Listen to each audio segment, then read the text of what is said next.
warahmatullahi wabarakatuh. Al-Fatihah. Bismillahirrahmanirrahim.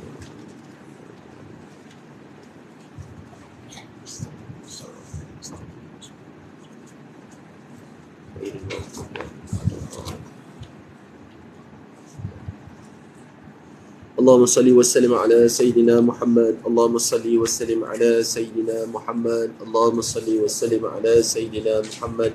Allahumma salli wa sallim ala Sayyidina Muhammad. Allahumma salli wa sallim ala Sayyidina Muhammad. Allahumma salli wa sallim ala Sayyidina Muhammad. Allahumma salli wa sallim ala Sayyidina Muhammad. Allahumma salli wa sallim ala Sayyidina Muhammad. Allahumma salli wa sallim ala Sayyidina Muhammad. Allahumma salli wa sallim ala Sayyidina Muhammad. Alhamdulillah nahmaduhu wa nasta'inuhu wa nastahdihi wa nastaghfiruhu wa natubu ilayhi wa natawakkalu alayhi. Ya Rabbana lakal hamdu kama yanbaghi li jalali wajhikal karim wa azimi sultanik. Rabbi shrah li sadri wa yassir li amri wa hlul 'uqdatan min lisani yafqahu qawli wa ba'du. Kita masuk pengajian kita pada muka surat 27. Dalil furud muqaddarah. Dalil kepada kadar yang syarak telah tetapkan. Sebelum ni kita dah belajar tentang golongan-golongan yang layak mendapat pewarisan. 1/2, 1/4, 2/3, 1/6, 1/3 dan sebagainya. Jadi malam ni kita nak bicara pula tentang dalilnya apa. Satu persatu kita kenal dalilnya apa, dan dalil ni mesti diingati supaya kita dapat mengukuhkan jawapan kita bila orang tanya. Sebelum kita masuk pada dalil furudhu muqaddarah ni, mari kita ulang kaji dulu golongan-golongan yang layak menerima pewarisan secara muqaddarah ni, dengan kadar yang syarak telah tetapkan. Jadi kita pergi satu persatu. Dan saya nak tengok kamu ingat ke tak ingat. Ataupun sebab makan daging korban langsung dah ingat. Ataupun tengok mak kilau, habis berkilau-kilau kamu punya ingatan. Siapa tak ingat yang lain, ingat gerak langkah silap je. Siapa tengok mak kilau itu? Ada balik tengok mak kilau? Oh, hebat. Tengok kat mana apa nama Mustaqim? Politek? Mana? Ha? Memanglah kat wayang, mana ada keluar dekat live TV lagi. Kat mana? Wayang mana? Kinta Riverfront? Yang Kinta? Oh tak, tengok yang Kelebang? Tak ada? Yang Kelebang tak ada? Kamu tengok mana UAS? Oh, ha? Kamu pergi sendiri? Kamu pergi berdua je? Siapa lagi? Waduh, kau pergi naik apa? Ha? Kereta siapa? Ustaz Izrim. Ayah awak. Siapa lagi tengok? Kamu tengok tak? Iyalah tu. Kamu tak tengok Ainul Yakan? Buat apa? Ha? Ayah Minat Iqman. Kamu tak tengok? Ayah tak bawa? Siang. Ha, tak pi tengok? Pi? Ha, pi tengok ke mana? Ha? Kat mana? Penang? Ha, mak kilau cakap Penang apa sana? Tak. Baik. Jadi golongan yang dapat 1/2 ada berapa? Ada 5. Yang pertama, suami. Yang kedua, anak perempuan. Lagi, cucu perempuan. Lagi, saudara perempuan kandung. Lagi, saudara perempuan sebapak. Semuanya mesti seorang. Siapa dapat 2/3? Ada berapa? Ada 4. Kecuali suami. Siapa yang mendapat 1/2 ketika seorang, dia akan mendapat 2/3 ketika ramai, kecuali suami. Jadi siapa dapat 1/2, mereka juga akan dapat 2/3 kalau mereka ramai. 1/2 seorang je, kecuali suami. 1/3, 1/4 ada apa? 2, iaitu suami dan isteri ataupun isteri-isteri. 1/8 ada berapa orang? Seorang. Siapa dia? Isteri ataupun isteri isteri. 1/3 ada berapa? 2. Siapa dia? Ibu dan ramai saudara seibu. Baik. Kemudian yang terakhir 1/6 ada berapa? Ada 8. Ada 8. Situ 8. Biasa Ustaz sebut 7 je. Nah. Yang pertama siapa? Bapa. Yang kedua? Ibu. Yang ketiga? Datuk. Yang keempat? Nenek sebelah bapa. Yang kelima? Nenek sebelah ibu. Yang keenam? Saudara perempuan sebapa. Kemudian? Saudara perempuan seibu. Cucu? Cucu perempuan. Taib. Ada berapa? Ada 8 kat situ. Jadi ini kadar furud ataupun golongan-golongan ashabul furud yang mendapat dengan kadar tersebut. Yang tu kamu kena ingat. Cara nak ingat Ustaz dah khabar daripada kamu, buat dalam bentuk peta minda. Tanpa dekat pintu, tanpa dalam almari kamu tengok. Tengok. Faham tak? Tengok biar ingat. Kalau Ustaz tanya lepas ni, anak perempuan berapa kadarnya? Awak boleh jawab, anak perempuan Ustaz, kalau dia seorang 1/2. Kalau dia ramai 2/3. Syarat dia tidak ada anak laki-laki. Tu kemak keming.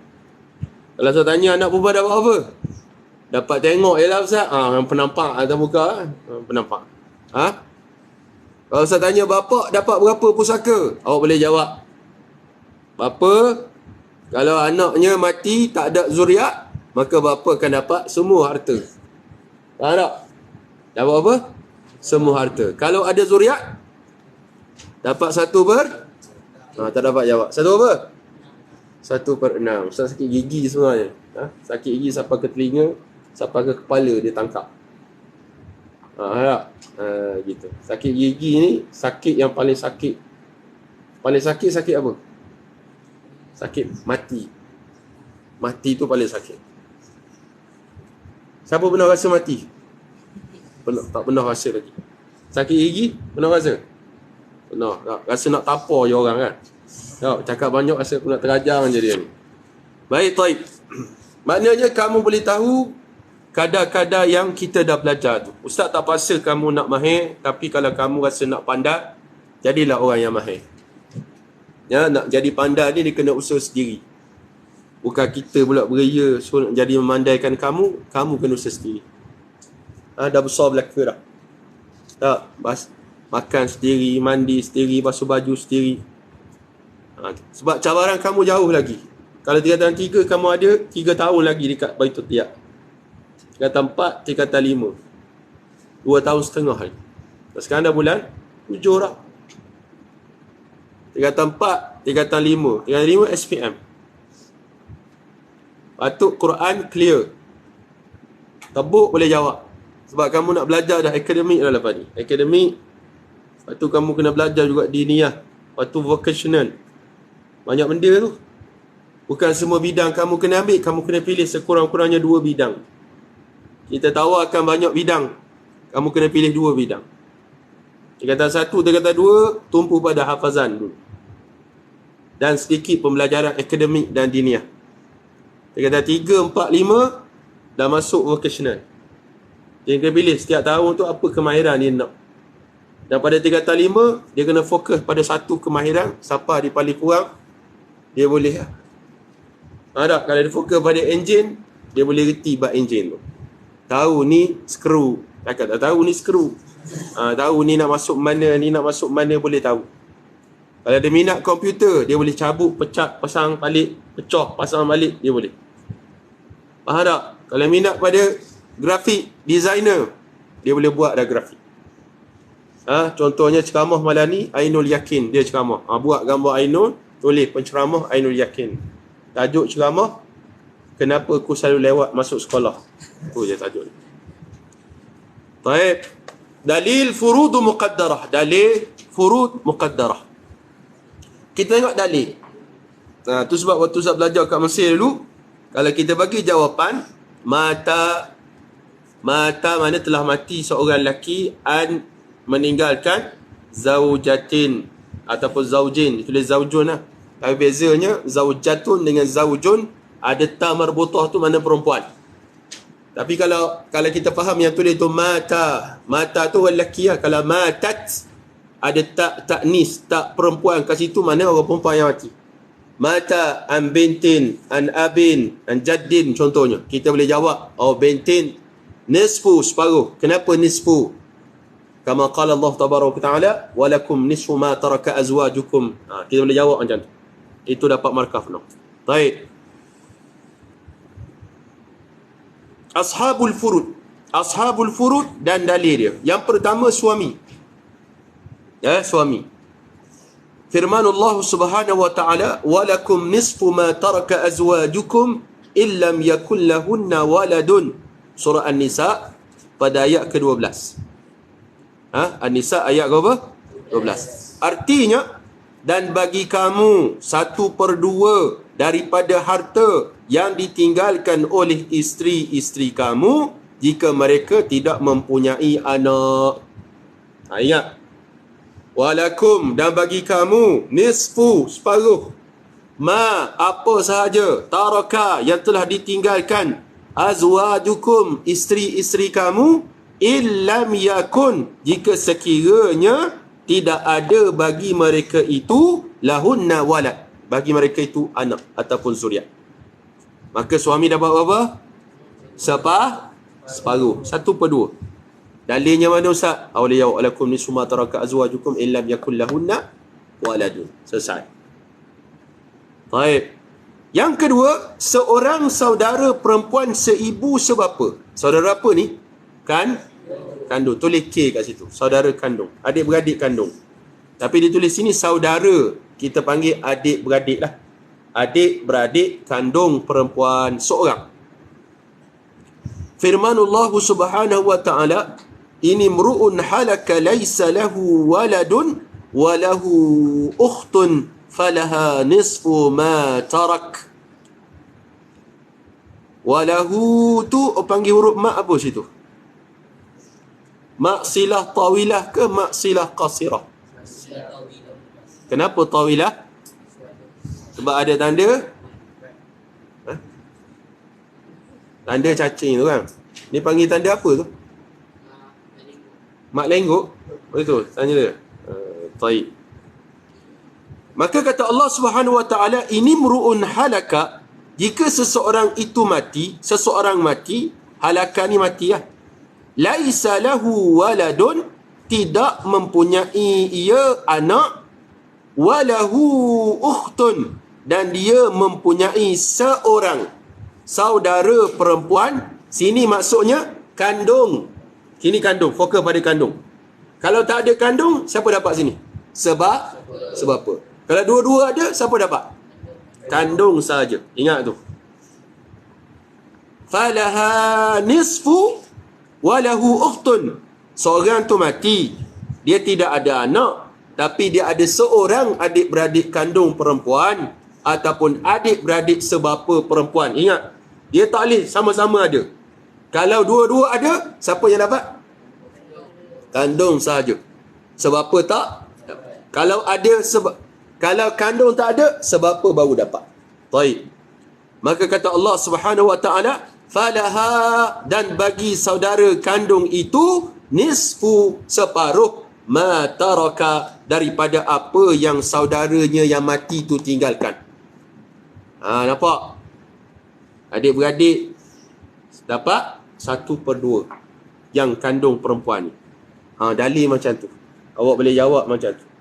Kalau saya tanya Mia, adik-beradik kandung sebapa, adik-beradik kandung seorang perempuan dapat berapa? Mia jawab separuh Ustaz, nisfu. Dalilnya mana? Qala Allah tabaraka wa ta'ala.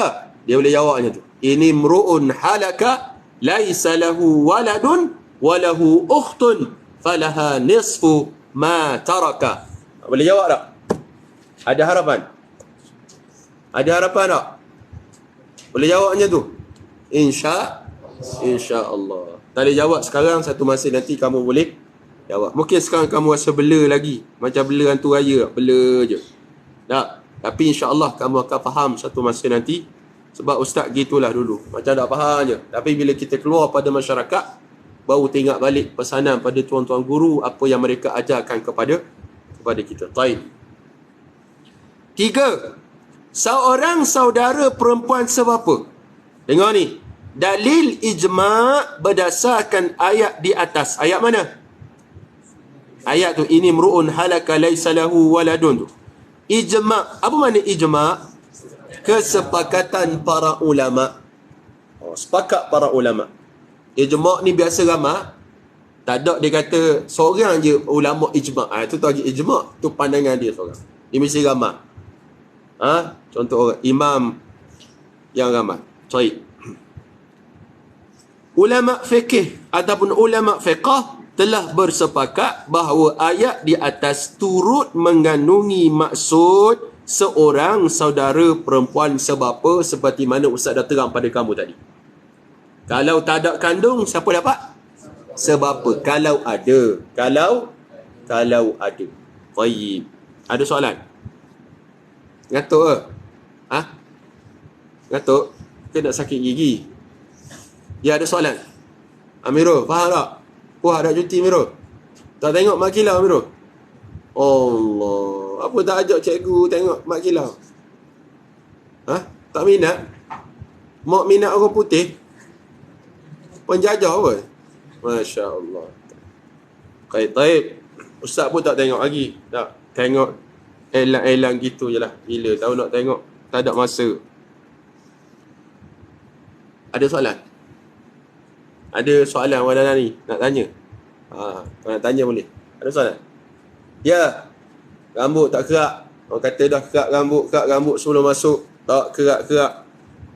Padahal kedai gunting kat rumah kamu, kentut pun dia mendengar. Punya dekatnya kedai gunting. Tak kerak juga. Nak suruh sekolah juga tolong kerak. Semua nak free. Berat Nanang sungguh. Taib. Seorang anak perempuan. Nampak? Kalau kamu ingat balik 1/2 tadi. Ni sebab kita fokus 1/2 ni. Ingat, kita fokus 1/2. Awak dah boleh tulis. Conteng ke atas tu. Siapa 1/2? Awak boleh tulis. Anak perempuan. AP.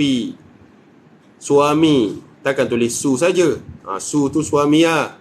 Nak bagi ingat. AP tu anak perempuan. CP. Cucu perempuan. Takkan orang tanya CP ni apa? Aku rasa dulu aku tulis cicak perempuan ni. Takkan cicak pula. Cucu lah. Cucu perempuan. Kemudian saudara perempuan kandung. Ustaz selalu tulis SPK. Saudara perempuan kandung. Saudara perempuan sebapa? SPSB. Ustaz tulis macam tu. Saudara perempuan sebapa. Masing-masing ikut. Kalau kamu nak tulis cara lain pun tak apa. Tapi asalkan ingat. Asalkan ingat. Ni tulis dia tak ingat. Dia tak faham apa yang dia tulis. Tu pelik tu. Selalu buat notak, tiba-tiba tak tahu. Aku tulis apa ni? Sekali arak dah. Tak boleh nak baca. Seorang anak perempuan. Firmanullah subhanahu wa ta'ala. Wa in kanat wahidatan falahan nisfu. Pendek dalil dia. Wa in kanat wahidatan falahan nisfu. Dan jika sekiranya anak perempuan itu seorang sahaja, falaha nisfu, maka dia dapat apa? Separuh. Syaratnya apa? Anak perempuan ni dapat separuh. Seorang. Yang kedua, tidak ada adik-beradik lelaki bersama dengan dia. Maka anak perempuan berpotensi mendapat separuh harta orang tua dia. Macam Fatimah anak ustaz tu tak ada harapan lah. Sebab dia ada 4 orang abang. 3 abang, 1 orang adik laki-laki. Tapi kalau Fatimah tu anak tunggal ustaz, dia akan dapat separuh harta ustaz. Kalau ada harta.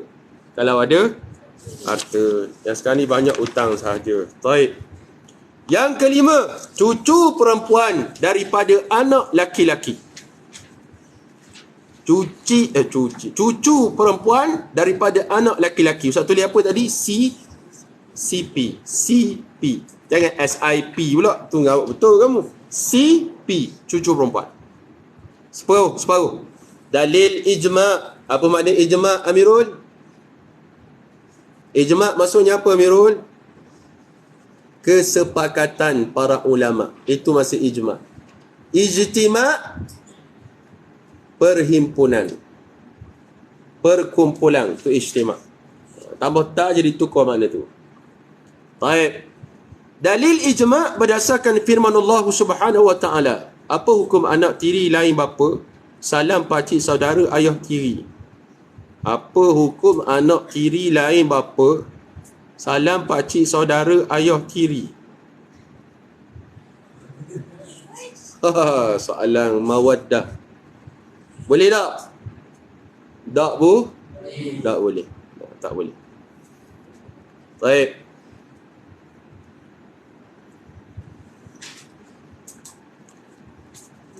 Artinya Allah perintahkan kamu mengenai pembahagian harta pusaka untuk anak-anak kamu. Yusikumullahu fi auladikum. Auladikum maksudnya anak-anak kamu dalam ayat di atas telah disepakati oleh ulama fiqh bahawa ia termasuk juga anak kepada anak laki-laki, iaitu cucu perempuan si mati. Oleh itu ulama fiqh telah bersepakat menetapkan bahawa cucu perempuan si mati, tengok ya, ini tengok ayat Ustaz baca. Mu tengok Ustaz kenapa rindu benar ke apa? Kamu ni. Tengok. Boleh baca tak tu? Boleh baca? Boleh tak? Kamu nak baca? Pani Ustaz suruh kamu baca sendiri. Oleh itu, ulama fiqh telah tata lamha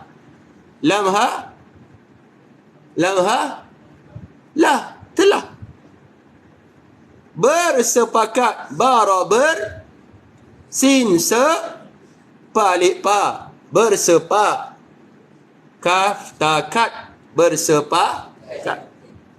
Tu cara eja. Menetapkan mime nuna tapak tap kaf nun kan, menetapkan bahawa cucu perempuan si mati boleh mendapat bahagian yang sama seperti anak perempuan si mati sekiranya anak perempuan itu tiada. Tu sebab syarat cucu perempuan saya sebut, yang pertama mesti seorang, yang kedua tidak ada cucu laki-laki, yang ketiga mesti dia anak kepada anak laki-laki, dia tak boleh pada anak kepada anak perempuan, yang keempat mesti tidak ada anak perempuan bagi si mati, yang kelima tidak ada anak laki-laki bagi si mati. Ada 5 syarat dia cucu perempuan nak dapat. Tapi jarang sangat cucu perempuan dapat, jarang. Tak, kecuali adik-beradik ayah dia tu semuanya perempuan, kecuali ayah dia je seorang lelaki. Tapi ayah dia pula mati awal. Ayah dia mati awal. Dan makcik-makcik dia pun mati awal juga. Semuanya hidup sekejap belaka. Maka dia potensi dapat 1/2 kalau dia seorang. Itu berdasarkan ayat yusikumullahu fi auladikum. Dan juga kamu boleh ambil daripada ayat wa in kanat wahidatan falahan nisfu. Tu boleh ambil ayat tu. Jika sekiranya dia seorang, maka dia akan dapat separuh daripada harta yang ditinggalkan oleh mak bapak dia. Ingat anak-anak macam Allah Subhanahu wa taala sekalian, itu dalil yang menunjukkan syarak menetapkan kadar sekian-sekian berdasarkan firman Allah Subhanahu wa taala. Jadi kamu kena sedarlah benda ni. Baik. Fardu rubu'. Rubu' maksudnya apa? 1/4. Ada berapa 1/4? Ada 2 saja. Yang pertama suami. Tadi suami kita jumpa dah. Suami. Walakum nisfu ma taraka azwajukum illam yakun lahunna walad. Dan bagi kamu dapat separuh apa ditinggalkan oleh isteri-isteri kamu jika sekiranya dia tak ada anak. Suami dapat separuh. Sekarang was dia dapat 1/4 pula. Dalilnya mana? Fa in kana lahunna waladun falakumur rubu' mimma tarakn. Tetapi jika mereka mempunyai anak, siapa mereka tu? Takkan suami pula. Suami dapat, lepas tu suami mati. Isteri mati. Tetapi jika mereka tulis, mereka sini isteri mempunyai anak, maka kamu mendapat 1/4 daripada harta yang mereka tinggalkan. Siapa yang mati? Isteri. Anak sini, dengar betul-betul anak-anak sekalian. Anak sini, anak isteri. Sama ada anak tu datang daripada suami yang terkini dengan dia tu, ataupun dia pernah berkahwin sebelum itu, sebelum kahwin dengan suami baru tu. Asal ada anak je, kalau isteri tu mati, suami dapat 1/4 daripada harta dia. Kalau duit ada 4 juta, 1 juta dapat kat siapa? Dapat kepada suami. Banyak ke sikit? Banyak. Kalau harta banyak, kalau tak ada harta, tak ada apa. Tak dapat basikal sebiji, bagi 4. Macam mana? Baru ni ada orang tanya Ustaz, keluarga Tok Wan dia mati. Ada kambing, ada lembu, ada ayam. Dia kata macam mana nak faraid kambing ni? Nak belah macam mana dia kata? Maknanya orang tak faham. Orang tak faham hukum Allah Subhanahu Wa Taala. Dia ingat faraid ni memang kena belah belaka. Kalau kambing belah 1/4 bagi kamu. Kalau kamu dapat bahagian punggung lah. Bahagian pongkok lah. Bahagian punah lah. Dapat tak? Bahagian kepala tak gitu. Kalau macam kambing, mana boleh kita nak bagi gitu? Mapulah kambing tu. Kan ada orang pera kepala saja. Ada. Kamu dah tengok orang pera kambing, kepala je dia pera. Yang seorang tu pegang kaki je. Tak ada. Kaki berjalan gedik. Ngapa tu? Faraid. Tak boleh. Maka cara macam mana? Kita nilai kambing tu berapa. Kambing kalau musim korban naik, tinggal nilai dia tinggi. 1,500, 1,300. Tapi tak ada korban, 1,000. Tu rasa demand. Baik, tinggalkan berapa? Kambing ni harga 1,000 contoh. Ada berapa ekor? 10 ekor, 10,000. Faraidkan 10,000 tu. Faham? Ayam, jangan mudah-mudah. Ayam, ni ayam saya punya, tu kamu punya. Tak boleh. Nilaikan ayam tu berapa, jual lah dan sebagainya. Maka duit itu faraidkan. Jangan pandai-pandai pula dipotongnya ayam, macam potong kat pasar. Pak potong, kamu 1/4. Ni 1/3. Ni 1/6. Gitu. Tak boleh. Itu tak betul. Sebab cara potong pun kena ikut yang tepat sekali. Maka yang paling tepat sekali, nilaikan harga ayam tersebut dan faraidkan. Sama juga macam baju. Tak, macam kunci, keychain, macam wayar power bank, getah, semua ni semua pusaka. Takkan kita nak kerak 1/4 kan? 1/4, ambil 1/4. Apa 1/3? 1/3 kerak, dia ambil 1/3. Dah, kamu nak buat apa? Potong-potong gitu. Buat kenangan tengkorak kering kamu lah. Itu bukan kenangan, itu kebangangan namanya. Jadi maksudnya nak kena buat apa? Kamu kena nilaikan. Ni berapa harga sekarang ni? Kalau dengan penuh, dengan antik macam ni. Dengan salutip ni. Berapa ni? Biasa kalau salutip ni, kalau kat kedai dalam 3%. 3%. Tak apa, 3%. Power bank ni besar sangat. Gajah pun mampu kalau lepak. Tapi dah pakai selama 6 bulan. 10 riyal dah. 10 riyal. RM10, 3%. Jual. Dapat RM10, 3%, faraidkan. Jangan mudah-mudah. Power bank, ambil lah. Tak ada power bank, ambil. Anak ni, ambil. Aku ambil. Aku, yang mahal-mahal tu aku dapat. Tak boleh. Kena nilaikan semua. Jadi faraid ni harta, jangan kita pandai-pandai kita nak buat ikut perasaan kita sendiri. Kita kata betul lah tu. Cuba tak pakai lagi Al-Haramain ni semua tu. Tu aku ambil sebab aku belajar tahfiz. Aku ambil. Mu jenis larang ni pakai seluar dalam cukup. Ambil kamu. Yang itu tak boleh. Dia kena apa? Dia kena adil dan saksama dalam urusan ni. Kecuali lah buka almari tengok baju banyak. Siapa nak baju ni? Semua semua tak nak. Kalau kamu semua tak nak, saya ambil. Siapa nak periuk ni? Semua Kalau kamu tak nak, saya ambil. Tu tak apa. Tapi siapa nak periuk ni? Saya. Semua nak. maka tak boleh lah. Kalau gitu saya ambil, kena terajar. Tak boleh, dia kena bagi. Faham tak? Jangan mudah-mudah gitu. Untuk kita bagi pusaka, kita buat macam kita punya belakang. Baik. Yang terakhir sekali, isteri ataupun isteri-isteri, az-zawjah ataupun zaujat. Firman Allah Subhanahu wa taala, walahunna rubu'u mimma taraktum illa biyakul lakum waladun. Artinya, dan bagi mereka isteri-isteri pula 1/4 daripada harta yang kamu, siapa kamu ni? Suami tinggalkan jika kamu tidak mempunyai anak. Nikah dah lama. Nak nikah lama dah, sejak daripada sebelum merdeka lagi nikah. Siapa merdeka tak dapat anak, matilah suami, kempunan nak dapat anak, maka isteri akan dapat 1/4. Nikah 4 orang isteri, 4 kali beranak. Tak? Pun sama, suami mati, frah sangat mati suami, maka 4 orang ni berkongsi 1/4. Berkongsi, bukan 1/4 seorang. 1/4 kongsi 4 orang. Faham tak? Itu hak bagi isteri ataupun isteri-isteri. Ada soalan?